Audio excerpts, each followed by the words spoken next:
आवाज आ रही है? आ रही है। चलिए, जय भीम, नमो बुद्धाय, सभी को जय हिंद, सभी को जय हिंद, सभी को राधे राधे, सभी को जय हिंद। Good evening. आगे क्लास में ही है, ठीक है। चलिए, तो रेडी फिर। आज का कुछ टारगेट रख देते हैं। यहाँ पर देखिए, आज की क्लास में यहाँ पर देखिए हमने बताया है कि हमारे कोई भी मॉडल पेपर होते हैं, 50 क्वेश्चन जो आपके होते हैं, एक मॉडल पेपर होता है। लगभग 20 क्वेश्चन आपके होते हैं, जिसमें से एक्स्ट्रा क्वेश्चन आपके हिंदी साहित्य के भी होते हैं, है ना। तो यहाँ पर टेस्ट पेपर में सॉल्व करना है, और 50 में से यहाँ पर आपको 30 क्वेश्चन आपको सही करना है। कितने? 30 क्वेश्चन आपको सही करना है आज की इस क्लास में, ठीक है। तो चलिए स्टार्ट करते हैं। पहला क्वेश्चन दिया गया है कि शब्द की सबसे छोटी इकाई इनमें से क्या कहलाती है। शब्द की सबसे छोटी जो इकाई कहलाती है, इनमें से क्या कहलाती है। यहाँ पर देखा जाए तो आपका आंसर बन जाएगा, आपका बी नंबर वर्ण होता है ना। क्या होता है? वर्ण या ध्वनि जिसे कहते हैं, है ना। तो इसका आंसर आपका बन जाएगा क्या? यहाँ पर बी हो जाएगा। हमने कहा वर्ण मतलब जानते हैं, जैसे यहाँ पर का दिया गया है, यहाँ पर खा दिया गया है, ये क्या है? वर्ण है। अगर यहाँ पर एक शब्द ये होता कि हमने यहाँ पर शब्दों को जोड़ दिए, जैसे आपका कमल दिया गया है, तो ये कमल क्या होता कि शब्द की सबसे छोटी, है ना, सार्थक इकाई। अगर यहाँ पर एक शब्द जोड़ दिया था सार्थक, क्या जोड़ दिया था? सार्थक, तब आंसर क्या होता? तब दोस्तों आपका सही आंसर हो जाता क्या? तो यहाँ पर आपका शब्द हो जाता। क्या हो जाता? याद रखिएगा, तब आपका जवाब हो जाता शब्द। ये क्वेश्चन क्या है, थोड़ा बारीक होता है, और ये क्वेश्चन में काफी लोग जल्दीबाजी में क्वेश्चन गलत कर देते हैं। हमने कहा सार्थक मतलब होता है जिसका कुछ अर्थ निकले। तो अर्थ तभी निकल सकता है जब कोई नाम दिया गया होगा, तभी तो नाम निकलेगा। तो जब सार्थक लगा दी तो आपको हमेशा बताना है शब्द, और अगर ऐसे कुछ भी पूछे तो आपको बताना है वर्ण या अक्षर, ठीक है ना। आगे बढ़िए। क्वेश्चन आपसे अगला पूछा गया और आपसे यहाँ पर दिया गया है कि जातिवाचक संज्ञा शब्द इनमें से कौन सा है। जाति, जाति मतलब क्या होता है? एक लोग नहीं, बहुत लोग होंगे, है ना। जब बहुत ज्यादा लोग होंगे तो वही होगा जाति। अब यहाँ पर देखा जाए दूसरे नंबर में आप कहेंगे सर जी देखिए आम भी है और आपका वकील है, मतलब इस क्वेश्चन को जो आपका आंसर होगा वो आपका क्या बनेगा? यहाँ पर कहेंगे सर बी और डी दोनों होंगे, क्योंकि आम की भी प्रजातियां हैं, है ना। यहाँ पर वकील भी एक ही जैसे होते हैं, है ना। तो आप कहेंगे सर यहाँ पर आंसर आपका डी भी हो जाएगा, मतलब बी और डी दोनों आपका आंसर राइट हो जाएगा, ठीक है ना। क्लियर है। यहाँ पर देखिए अगले क्वेश्चन को आते हैं। क्वेश्चन आपसे यहाँ पर दिया गया और आपसे कह रहा है निम्नलिखित में से अल्प प्राण आपका कौन सा है। अल्प प्राण मतलब होता है जो आपके विषम स्थान होते हैं। विषम स्थान कौन होते हैं? किसी भी वर्ग का जो पहला, है ना, और तीसरा और पांचवा वर्ण होता है, ये आपका अल्प प्राण कहलाता है ना। तो देखिए यहाँ पर पहला देखिए जाके ऑप्शन नंबर आपका बी हो जाएगा, है ना। यहाँ पर देखिए का जो आपका आता है फर्स्ट स्थान पर आता है, और जो गा होता है ये किस में आता है? तो आप कहेंगे तीसरे स्थान पर होता है। तो देखिए आपका क्या पहला और तीसरा हो गया, आंसर बी नंबर हो गया। यहाँ पर देखिए अगला क्वेश्चन आपसे यहाँ पर कह रहा है निम्नलिखित में से कौन सी दंतोष्ठ आपकी है। कौन सी ध्वनि यहाँ पर दंतोष्ठ है ना। दांत और ओष्ठ दोनों से मिलकर बनती है, ये आपकी जो ऑप्शन नंबर आपका डी दिया है हुआ जो आपका दिया गया है ये क्या है? दंतोष्ठ है ना। यहाँ पर आंसर आपका बनेगा डी नंबर ए, राइट हो जाएगा, डी नंबर हो जाएगा। आगे बढ़िए। क्वेश्चन दिया गया है कि चूड़ी अच्छी थी में कौन सी योजक क्रिया है। चलिए, चूड़ी अच्छी थी में जो योजक क्रिया है वो आपकी कौन सी है। यहाँ पर जो आंसर होगा उनमें से क्या हो जाएगा। चलिए, अच्छा क्वेश्चन है। यहाँ पर देखिए क्वेश्चन पूछा भी जाता है, आपका जो आंसर बनेगा इनमें से क्या हो जाएगा। देखिए चूड़ी अच्छी थी, है ना, पूछा गया किसके बारे में? थी के बारे में। तो यहाँ पर जो आपका आंसर होगा वो आपको कौन सा होगा? ए नंबर। ये क्या है? योजक है, अर्थात जोड़ रही है कि चूड़ी जो थी कैसी है? अच्छी, अर्थात ये क्रिया को जोड़ रही है। ऑप्शन नंबर आपका ए राइट हो जाएगा। यहाँ पर देखिए अगले क्वेश्चन को आते हैं। क्वेश्चन दिया गया है भूखे को खाना दो रेखांकित शब्द में से कौन सा कारक है। हमने कहा भूखे को खाना दो, है ना। देने की कभी भी कोई बात हो, है ना, देने की कभी भी कोई बात हो, हमेशा क्या होता है? संप्रदान ही होता है। आंसर नंबर आपका बनेगा कौन? यहाँ पर ए बनेगा, करता नहीं है। हमने कहा कि सर जी जब भी कभी आपसे बोले, है ना, कि देने की बात कर दे, कहीं भी आपको दिमाग नहीं लगाना है। जब भी देने की बात कर दे हमेशा संप्रदान होता है, क्योंकि अगर आप दिमाग लगा रहे हैं, हम कर्ता लगा दे, चलिए आपके अनुसार आते हैं। जैसे आप सोचे कर्ता है तो कर्ता में तो ने होता है, ये को थोड़ा होता है ना। ये को होता है संप्रदान में होता है। किसमें होता है? संप्रदान को कामा के लिए। तो आप कहेंगे किसके लिए? भूखे के लिए खाना देना है। तो आप कहेंगे को भी होता है संप्रदान में और के लिए भी होता है किसमें? आपके संप्रदान में। अब आपको गलतियां नहीं होना चाहिए, कर्ता शब्द कोई नाम होता है तब हम लोग कहेंगे। यहाँ पर देखिए अगला क्वेश्चन आपसे दिया गया और आपसे यहाँ पर दिया गया है निम्नलिखित में से बताना है संबंध कारक आपको पहचानना है। यहाँ पर दिया गया है आपसे कह रहा है संबंध कारक पहचाना है, जो संबंध बता रहा है। संबंध में होता है क्या? काकी के रारी रे, है ना। संबंध में क्या होता है? आपको मिलेगा का, है ना, फिर एक बात मिलेगा कि का की के रारी रे नानी ने। अब यहाँ पर देखो ऐसा कोई शब्द मिला है, ऑप्शन नंबर बी वाला, राधा का कुत्ता, है ना। किसका कुत्ता? राधा का कुत्ता। तो आप कहेंगे सर यहाँ पर आंसर आपका बी वाला बिल्कुल सही होगा। ये क्या है? आपका संबंध आपको बता रहा है। अगला क्वेश्चन दिया गया है प्रतिदिन है ना सूर्य नमस्कार करना चाहिए, रेखांकित शब्द में से पहचानना है। ये देखिए आपका दिया गया है प्रतिदिन दिया गया है, और आप बताइएगा 8 नंबर का जो ऑप्शन बनेगा यहाँ पर क्या हो सकता है। तो ये क्या है, या उपसर्ग है या अव्यय है। तो हमने कहा सर 1 मिनट के लिए अगर इसको हम यहाँ से हटा भी दें है ना प्रतिदिन को, तो हमें सूर्य नमस्कार करना चाहिए, मतलब इसको हटाने से भी कोई दिक्कत नहीं हो रहा सेंटेंस में। लेकिन यहाँ पर देखा जाए थोड़ा सा क्या है, वाक्य सुंदर हो रहा है। जब वाक्य सुंदर हो जाता है ना तो आपका होता है अव्यय। क्या होता है, अव्यय। अर्थात इसको हटा दिया जाए या लगा दिया जाए तो भी इतना बड़ा कोई दिक्कत नहीं होगा, मतलब ऐसे शब्दों को बोलते हैं अव्यय कहते हैं। आपका जो आंसर बनेगा यहाँ पर आपका बी हो जाएगा। हाँ, अगर इसी शब्द में से अगर आपसे ये पूछा जाता है ना कि भैया प्रतिदिन में जो दिया गया उपसर्ग कौन सा है, अगर पूछा जाता प्रतिदिन में जो उपसर्ग है वो क्या है, तो हम प्रति शब्द निकालते तो आपका हो जाता उपसर्ग। लेकिन यहाँ पर आपसे उपसर्ग की तो बात नहीं कह रहा है, ये अंडरलाइन किसमें है, पूरे शब्द में दिया गया, पूरे शब्द में अंडरलाइन है ना, इसका मतलब पूरा शब्द आपका ये अव्यय है। क्लियर हो गया है। आगे बढ़िए, क्वेश्चन आपसे अगला पूछा गया और आपसे यहाँ पर दिया गया है, कह रहा है पुस्तक रखी है वाक्य में वचन बताना है। क्या है, पुस्तक रखी है वाक्य में वचन। वचन क्या होते हैं, जो एक शब्द या बहुत शब्दों की बात कराता है, एक शब्द या बहुत शब्द। तो हमने कहा पुस्तक कितनी है, आप कहेंगे सर एक है पुस्तक की बात हुई है, ज्यादा तो है नहीं है, तो ये हो जाएगा आपका एक वचन हो जाएगा। अगला क्वेश्चन आपसे कह रहा है, क्वेश्चन नंबर आपके 10 में कह रहा है पूर्ण वर्तमान काल को स्पष्ट करना है। पूर्ण मतलब जानते हैं जो कार्य पूरा हो गया, जो क्रिया पूरी हो गई हो। वर्तमान काल की पहचान आप लोग जानते हैं बड़े आसानी से, है ना। क्या होता है, यहाँ पर देखो अब हमारे पढ़ने का समय हो गया है शब्द भी है और पूर्ण भी है, क्योंकि पढ़ने का समय हो गया है। क्लियर हो गया है, तो आंसर नंबर आपका ए राइट हो जाएगा। यहाँ पर देखिए अगला क्वेश्चन आपके सामने है और आपसे यहाँ पर दिया गया है, निम्नलिखित में से विशेषण इनमें से है क्या। विशेषण मतलब होता है किसी के गुण के बारे में बताना, किसी की कमी बताना, किसी की त्रुटि बताना या किसी की तारीफ करना, है ना।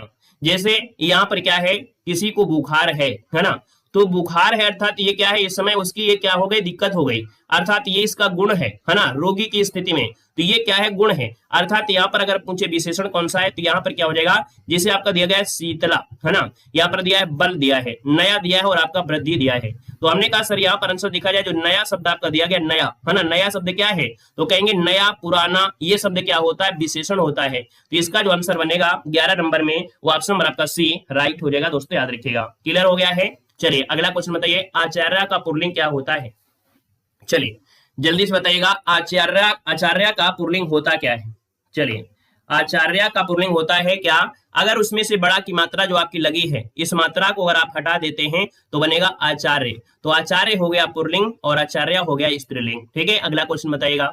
यहाँ पर आपसे कह रहा है, क्वेश्चन नंबर आपका अगला गया है और आपसे यहाँ पर दिया गया है और आपसे कह रहा है तपस्वी का पूछा गया है रूप इनमें से क्या है। चलिए बताइएगा, तपस्वी का जो आपका रूप होगा इनमें से क्या हो सकता है। वो भी क्या पूछा गया, स्त्रीलिंग पूछा गया है। क्या पूछा गया, स्त्रीलिंग। तपस्विनी हो जाएगा, तपसी हो जाएगा। आप कहेंगे सर ऑप्शन नंबर आपका ये हो जाएगा कि तपस्वी का स्त्रीलिंग होता है तपस्विनी, जिसका ऑप्शन आ गया है यहाँ पर आपका ए नंबर ए राइट हो जाएगा। क्लियर है। यहाँ पर देखिए अगला क्वेश्चन दिया है, अन्य और अन्य शब्द युग्म का सही अर्थ आपको बताना है। हमने एक बार नहीं आपको बहुत बार बताया है ना। हमने कहा है अन्य मतलब होता है दूसरा और अन्न मतलब होता है जो खाया जाता है, खाना जैसे आपका है। तो आप कहेंगे अन्न मतलब हो गया अनाज हो गया और अन्य मतलब हो गया दूसरा, मतलब पहला ऑप्शन बिल्कुल राइट हो जाएगा। ठीक है, अगले क्वेश्चन को आइएगा। क्वेश्चन आपसे दिया गया है, कह रहा है खिलौना में मूल शब्द आपका है क्या। खिलौना शब्द में जो मूल शब्द आपका है इनमें से क्या होगा। हमने कहा सर जी खिलौना को आप तोड़ते हैं, है ना, अगर खिलौने को तोड़ा जाए तो आप कहेंगे सर यहाँ पर आंसर बनेगा कैसे। चलिए यहाँ पर देखा जाए तो आप कहेंगे सर यहाँ पर जो आंसर है वो आपका होगा क्या। चलिए वेरी गुड। यहाँ पर देखिए आपका हो जाएगा खेल धन औना। क्या बनेगा, आप कहेंगे मूल शब्द निकलेगा खेल और इसमें प्रत्यय लगा है औना। क्या लगा है, औना लगा है, औना हो जाएगा। जैसे एक शब्द होता है क्या, यहाँ पर होता है खेल धन आड़ी खिलाड़ी, बैठ धना का बैठक। तो आपका जो आंसर है यहाँ पर जवाब हो जाएगा बी नंबर। ये जो खेल है ये मूल शब्द हो जाएगा। और अगर औना पूछा जाता है, औना क्या है, तो आपका ये प्रत्यय हो जाता। क्या हो जाता, ये प्रत्यय हो जाता अगर आपसे पूछा जाता तो। क्लियर है, समझ गए होंगे। आगे बढ़िए, क्वेश्चन आपसे दिया गया है और आपसे यहाँ पर क्या कह रहा है, कह रहा है रिक्त स्थान आपको भरना है ना, और 4 विकल्प आपको दिए गए हैं। चलिए ये बताइएगा, यमुना नदी को भी कहते हैं, यमुना नदी को कहते क्या है। Very good. हमने कहा सर यमुना नदी का पर्यायवाची पूछ लिया गया है यहाँ पर 16 नंबर में। तो देखिए जो आपका दिया है कालिंदी, कालिंदी यहाँ पर भर देंगे तो आपका आंसर बिल्कुल हो जाएगा। क्यों, क्योंकि यमुना नदी के पर्यायवाची ही होता है, कालिंदी होता है ना। यहाँ पर अगला है कि जहां एक बार प्रयुक्त शब्द के अनेक अर्थ निकले वहां पर जो अलंकार होता है वो क्या होता है आपको बताना है। चलिए बताइएगा कि जब यहाँ पर आपसे पूछे कि भैया अलंकार पूछा गया है कि एक बार शब्द प्रयोग हुआ है, कितने बार? सिर्फ एक बार। और इस शब्द के क्या है? अनेक अर्थ निकल रहे हैं। जब अनेक अर्थ निकलते हैं तो इनको कहते हैं श्लेष, है ना। शब्द एक होता है और अर्थ इसके क्या हो जाते हैं? अनेकों हो जाते हैं, तो आपका श्लेष होता है। ऑप्शन आपका सी हो जाएगा। श्लेष का मतलब होता है चिपका हुआ, जिसमें ढेर सारे शब्द चिपके हो, उनको कहते हैं श्लेष। यहाँ पर देखिए अगला क्वेश्चन आपसे कह रहा है, और यहाँ पर दिया गया है पंच परमेश्वर गद्य की विधा से संबंधित है। मतलब जो पंच परमेश्वर है ये क्या है? नाटक है, एकांकी है, उपन्यास है, कहानी है, यहाँ पर क्या कहा जाएगा? तो दोस्तों आपका जो आंसर बनेगा इनमें से होगा क्या? जल्दी से बताइए। 18 नंबर का जो ऑप्शन है आप कहेंगे सर ये क्या है? कहानी है। पंच परमेश्वर ये क्या है? कहानी। ऑप्शन नंबर आपका डी राइट हो जाएगा, है ना। ये आप लोग जानते हैं। और यहाँ पर देखा जाए तो आपका एक पॉइंट ये भी हो जाएगा, है ना, कि भैया ये प्रेमचंद की कहानी है। किसकी है? पंच परमेश्वर जो आपकी है वो आपकी प्रेमचंद्र की है। और अगला क्वेश्चन इसी से रिलेटेड दिया है कि हिंदी में उपन्यास सम्राट किसे कहा गया है? हिंदी में उपन्यास सम्राट जो कहा गया है वो किसको कहा गया है? उपन्यास सम्राट किसे कहते हैं? तो आप कहेंगे सर आंसर आपका बी हो जाएगा, प्रेमचंद को कहते हैं। ये बताइए प्रेमचंद का जो मूल नाम है वो आपका है क्या? मूल नाम क्या था?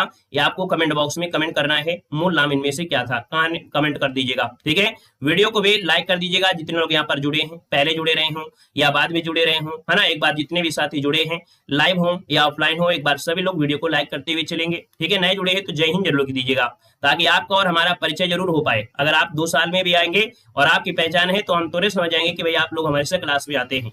देखो धनपत राय बिल्कुल सही है कि आप कहेंगे मूलचंद, जो प्रेमचंद है इनका मूल नाम था धनपत राय, है ना। क्लियर है। यहाँ पर देखो दिया है कहावत का दूसरा नाम क्या है?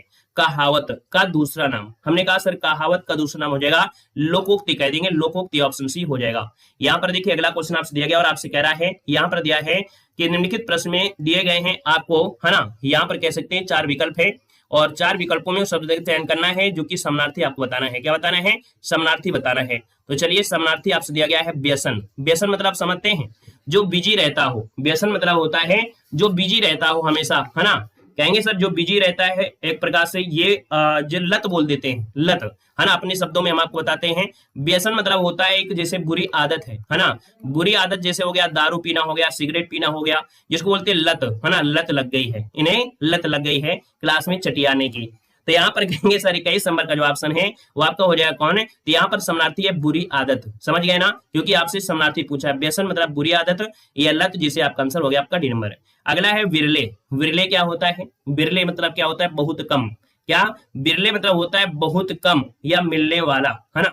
तो आप कहेंगे सर यहाँ पर देखा जाए तो आपका जो आंसर है यहाँ पर हो जाए आपका जो दुर्लभ होता है, ठीक है। विरले मतलब होता है बहुत कम या मिलने वाला, तो आप कहेंगे दुर्लभ, जो चीजें बहुत कम मिलती हैं तो इनको बोलते हैं दुर्लभ कहते हैं, ठीक है। अगला क्वेश्चन दिया गया है आजीविका। आजीविका तो आप लोग जानते हैं रोजी रोटी, रोजगार या धंधा, है ना। जैसे रोजी है, रोजगार है ना, यहाँ पर धंधा है। तो आप कहेंगे सर यहाँ पर देखा जाए तो इसका आंसर आपका हो जाएगा बी नंबर, रोजी शब्द आपका हो जाएगा रोजी रोटी जो होता है। यहाँ पर देखिए अगले क्वेश्चन पर आते हैं। क्वेश्चन आपसे अगला पूछा गया है और आपसे यहाँ पर दिया गया है, कह रहा है सुशील। अभी बताइएगा सुशील शब्द आपका अनेक अर्थ क्या हो सकते हैं? हमने कहा सुशील बहुत सुशील है ना। इस क्लास में जो बच्चे हैं बड़े सुशील हैं, अर्थात यहाँ पर देखा जाए तो आप कहेंगे सर यहाँ पर शीतल। क्या है? शीतल। यहाँ पर जो आंसर है वो आपका जवाब हो जाएगा डी नंबर। नेक्स्ट क्वेश्चन है व्याधि। व्याधि मतलब क्या होता है बता सकते हैं? चलिए देखिए यहाँ पर दिया है व्याधि, और व्याधि मतलब होता है दुख, है ना, या दर्द, पीड़ा या मुसीबत, ठीक है, या मुसीबत। तो आप कहेंगे सर यहाँ पर जो आंसर है 25 नंबर में वो ऑप्शन सी हो जाएगा। याद रखिएगा यहाँ पर जो आपका शिकार शब्द दिया गया, शिकार, इसका आंसर है राइट हो जाएगा, ठीक है। यहाँ पर देखिए अगला क्वेश्चन आपका दिया गया है और आपसे कह रहा है कोई कभी कभी ऐसे भी क्वेश्चन होते हैं, कैसे होते हैं कि यहाँ पर आपको खाली स्थान, जैसे क्या होता है कि जैसे आपको दिया गया है 26 नंबर में, है ना, ऐसे ऑप्शन में दिए होंगे सुबह सुबह घर के बाहर क्या हुई, घर के बाहर दस्तक हुई। तो देखिए 26 नंबर में हमने क्या सेंटेंस को पढ़ा, जो खाली स्थान था वहां पर भरना क्या है।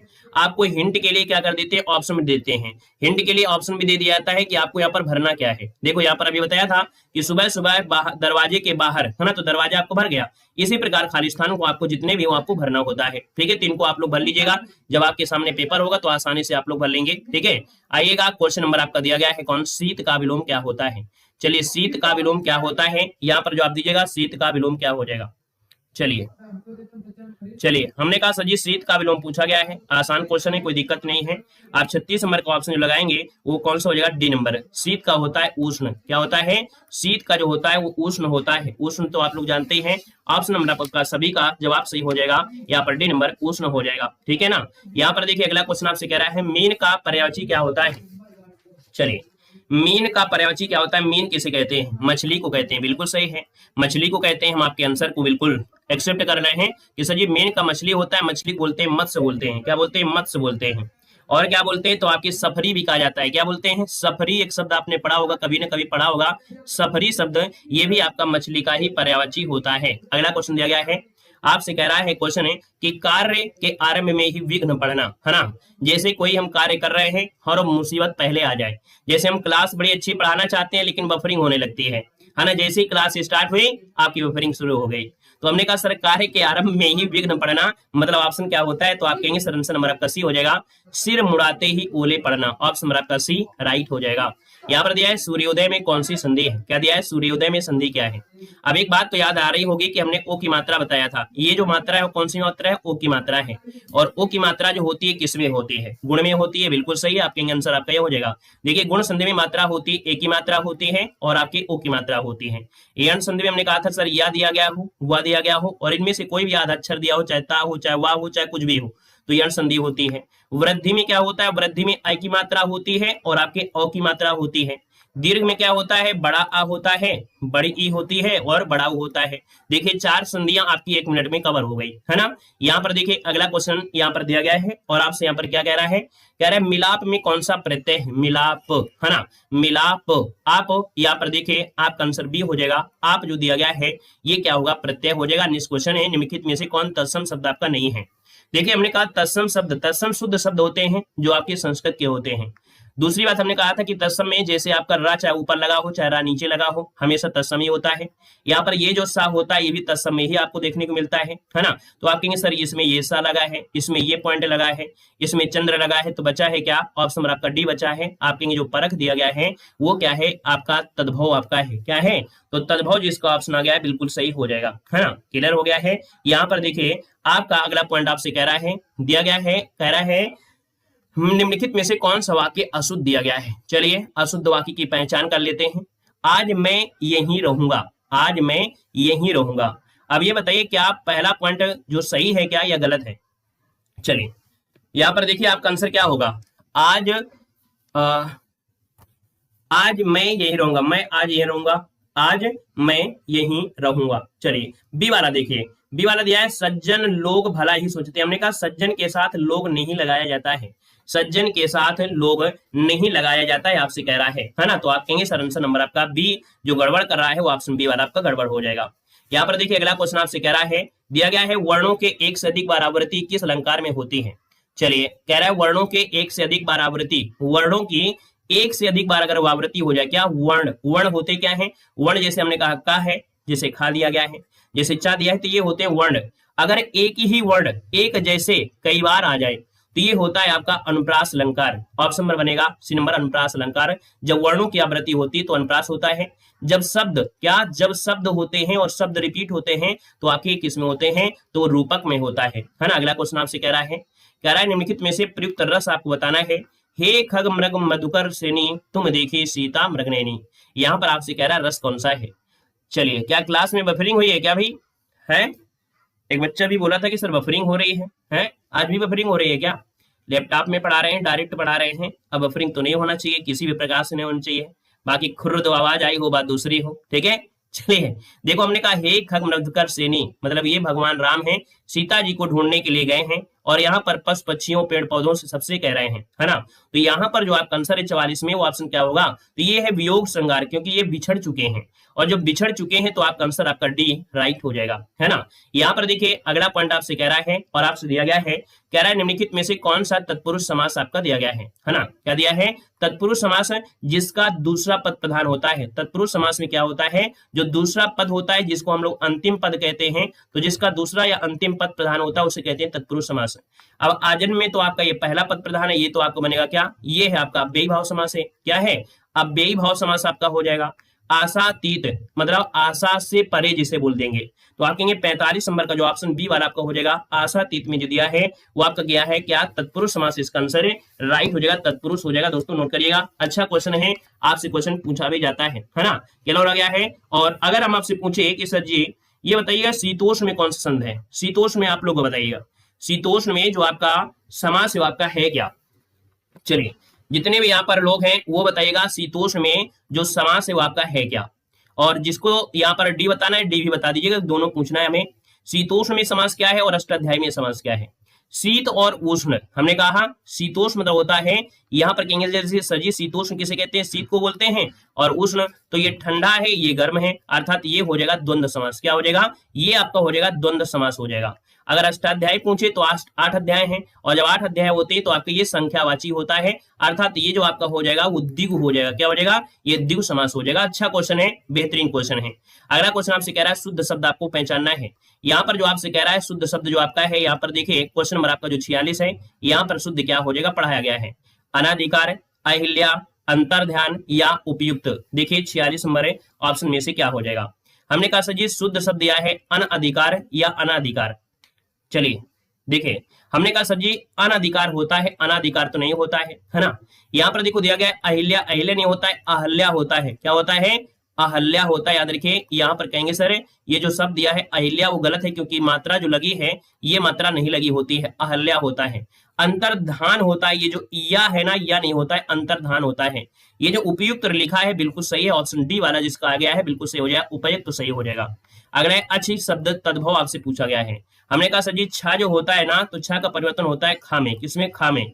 और जब दिया गया अच्छी तो अच्छी का हो जाएगा आंख, जो ऑप्शन आ गया है सी नंबर बिल्कुल सही हो जाएगा। अगला क्वेश्चन यहाँ पर दिया गया और आपसे कह रहा है, क्वेश्चन आपके सामने है और आपसे यहाँ पर देखो दिया गया है और आपसे क्या कह रहा है।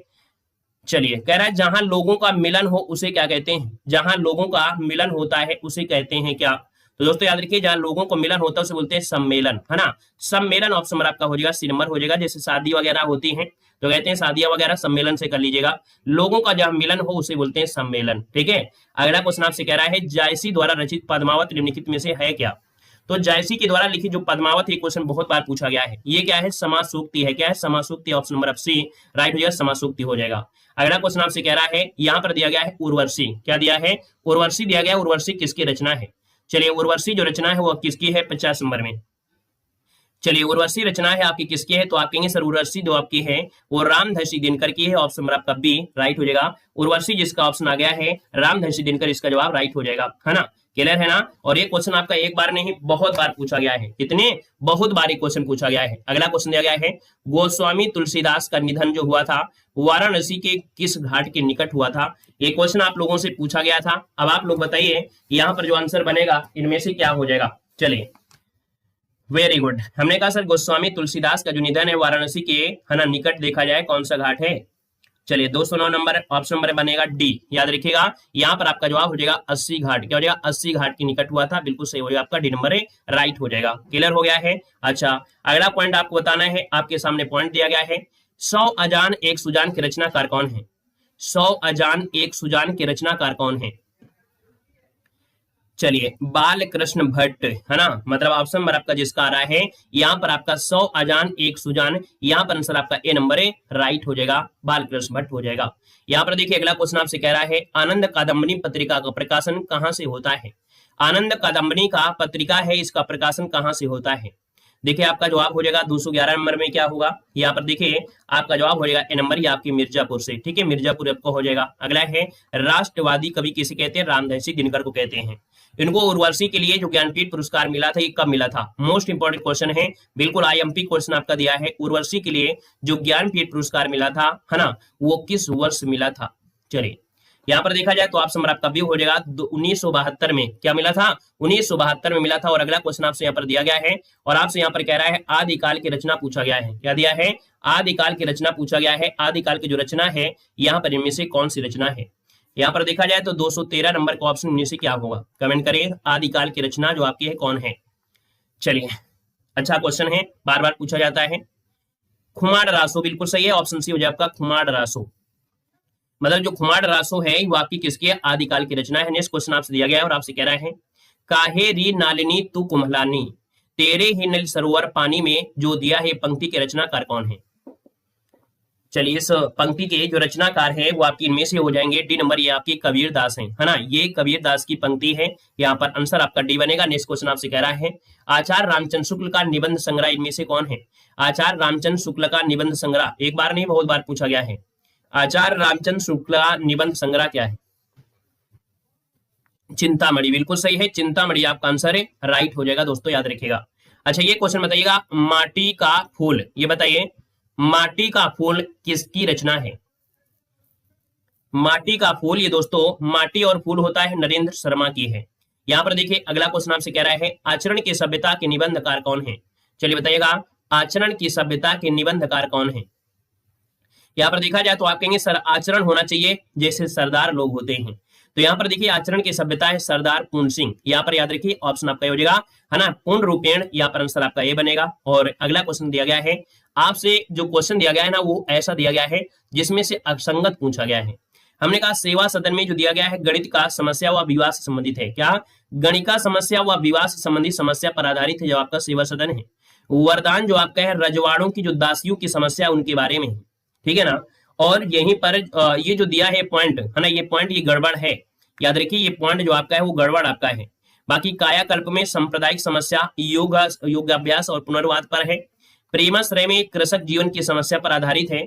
लेकिन ये जो दिया गया है क्या दिया है, वरदान उपन्यास पर किसके बारे में बताया गया है? तो हमने कहा सर वरदान है ना, ये देखिए जो प्रेमी वगैरह होते हैं, दो प्रेमी हैं उनके दिखांत वर्णन किया है, प्रेमी के बारे में है, तो यहाँ पर आपका गड़बड़ है, आपका बी नंबर है। अगला क्वेश्चन यहाँ पर दिया गया है और आपसे यहाँ पर दिया गया है, कह रहा है हिंदी भाषा और साहित्य नामक ग्रंथ के लेखक कौन है? चलिए यहाँ पर बताना है हिंदी भाषा और साहित्य नामक ग्रंथ के लेखक कौन है? दोस्तों ऑप्शन नंबर आपका बी हो जाएगा, ये है डॉक्टर श्याम सुंदर दास। डॉक्टर श्याम सुंदर दास ये हिंदी भाषा और साहित्य नामक ग्रंथ के लेखक है। अगला क्वेश्चन दिया है हिंदी का प्रथम मौलिक उपन्यास किसे माना जाता है? हिंदी का प्रथम मौलिक उपन्यास किसे माना गया है? यहाँ पर देखा जाए तो आपका जो आंसर है यहाँ पर राइट क्या हो जाएगा, तो नोट कर लीजिएगा, ऑप्शन नंबर सी हो जाएगा, परीक्षा गुरु, है ना। एक बार नहीं बहुत बार पढ़ा भी होगा कि हिंदी का प्रथम मौलिक उपन्यास कौन है, परीक्षा गुरु, ऑप्शन नंबर आपका सी बनेगा। नेक्स्ट क्वेश्चन दिया गया है या लकुटी अरु कामरिया पर राज तिहु पुर को तजडारो, ये पंक्ति जो आपकी है किसकी है? चलिए या लकुटी अरु कामरिया पर राज तिहु पुर को तजडारो, ये किसकी पंक्ति है? तो ऑप्शन नंबर आपका सी है, ये आपके रसखान की है। किसकी है? तो रसखान, जिसका ऑप्शन आ रहा है बिल्कुल सही जवाब हो जाएगा, रसखान आपकी हो जाएगा। क्वेश्चन कई बार ये पूछा भी गया है दोस्तों, याद रखिएगा, ठीक है ना। मतलब यहाँ पर देखा जाए द्वारिका में रहकर कृष्ण, हाँ मतलब कह सकते द्वारिका में जब भगवान कृष्ण थे तो ब्रज की याद आ रही है और व्यथित होकर रुक्मणी से कह रहे हैं कि उस लाठी और कामरी के लिए तीनों लोग का जो राज्य है एकदम छोड़ने को मैं तैयार हूं, है ना, क्योंकि वो बचपन का दिन इनको याद आ गया है। और रुक्मणी से कह रहे हैं कि वो जो लाठी थी, कमरिया थी, इन चीजों को देखा जाए तो मैं तीनों लोग छोड़ सकता हूं, ऐसे यहाँ पर इसमें से तुलना की गई है, याद रखिएगा। यहाँ पर अगला क्वेश्चन दिया है, कह रहा है क्वेश्चन जो कि लाजवाब है, अष्टछाप के कवि नहीं है। यहाँ पर देखिए अष्टछाप के कवि आपको पता होना चाहिए कि सर अष्टछाप के जो कवि हैं, है ना, वो आपके 8 कवि होते हैं, जिनमें से यहाँ पर देखा जाए तो आपका आंसर इनमें से क्या होगा, तो ऑप्शन सी हो जाए आपका नाभादास। अब ये 8 कवि आपके हैं कौन से, तो हमने कहा सर जी सूरदास तो आपके होते ही होते हैं, है ना, सूरदास। यहाँ पर देखिए कुंभन दास होते हैं, सूरदास, कुंभन दास, और एक हो जाएंगे आपके परमानंद दास, कृष्णदास, है ना, गोविंद स्वामी, अछीत स्वामी, चतुर्बुद्ध दास, नंददास, ये आपके होते हैं, नाभादास नहीं है। यहाँ पर अगला क्वेश्चन आपके सामने है, कह रहा है भूषण किस काल के कवि हैं? भूषण जो आपके हैं किस काल के हैं, एक बार नहीं बहुत बार आपने पढ़ा है। चलिए भूषण किस काल के कवि हैं, यहाँ पर जवाब देना है। तो दोस्तों यहाँ पर देखा जाए तो आपका जो आंसर है वो आपका राइट क्या हो जाएगा, यहाँ पर आपका जो आंसर बनेगा वो ए हो जाएगा, ये रीत काल के कवि हैं। क्या है? रीत काल के कवि हैं, रीत काल के कवि हो जाएंगे, है ना। यहाँ पर एक क्वेश्चन होता है बिहारी, है ना, बिहारी जो प्रसिद्ध है वो किसके लिए प्रसिद्ध है? बिहारी जो जाने जाते हैं वो किस लिए जाने जाते हैं? आप कहेंगे सर गागर में सागर के लिए, है ना, गागर में सागर की रचना इन्होंने किया है ना, बहुत ही कम चीज में बहुत कुछ बता दिया है। तो यहाँ पर बताना है जो आपके इनकी रचना है वो आपकी रचना का नाम क्या है? बिहारी की जो रचना है ना, वो रचना का नाम इनको आपको बताना है, वो भी कमेंट बॉक्स में कमेंट करके आपको बताना है ना। और इस प्रकार से ये देखिए आपकी जो क्लास है वो आपकी कंप्लीट है। आइए अगली क्लास को स्टार्ट करते हैं।